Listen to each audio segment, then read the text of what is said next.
High, চলো আজ তোমাদের সাথে 5টা এমন ফুল গাছ শেয়ার করব যেটা সারা গ্রীষ্মকাল জুড়ে তোমাদের বাগানকে ফুলে ভরিয়ে রাখবে। তো ফার্স্ট হলো জবা। জবা তোমরা দেশি হাইব্রিড দুই ধরনেরই লাগাতে পারো, তবে আমি রেকমেন্ড করব যদি দেশি লাগাও তাহলে লক্ষ্মী জবা এবং সাদা জবাটা তোমরা অবশ্যই রাখবে, প্রচুর ফুল হয়। তাছাড়া লঙ্কা জবাও তোমরা লাগাতে পারো।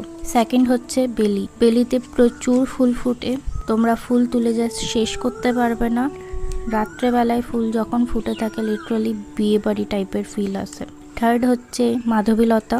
শীতকালে এরা ডরমেন্সিতে চলে যায় এবং সারা গ্রীষ্মকাল এবং আদার্স ঋতু জুড়ে প্রচুর প্রচুর ফুল দেয়, কোনো মেনটেন্যান্সের দরকার নেই। চতুর্থ হচ্ছে জুঁই। জুঁই হচ্ছে অনেকটা বেলির মতোই, তবে অতটা সুগন্ধযুক্ত নয়, তবে প্রচুর ফুল ফোটে। পঞ্চম হচ্ছে নাগচম্পা। নাগচম্পাতেও প্রচুর ফুল ফোটে, তোমরা এটা চাইলেও লাগাতে পারো। এবং একটা বোনাস আমি বলে রাখলাম, সেটা হচ্ছে করবড়ি। করবড়ি ডাবল পেটাল, সিঙ্গেল পেটাল দুই টাইপেরই হয়ে থাকে এবং সাদা, হলুদ, লাল, পিঙ্ক কালার, প্রচুর কালারের হয়।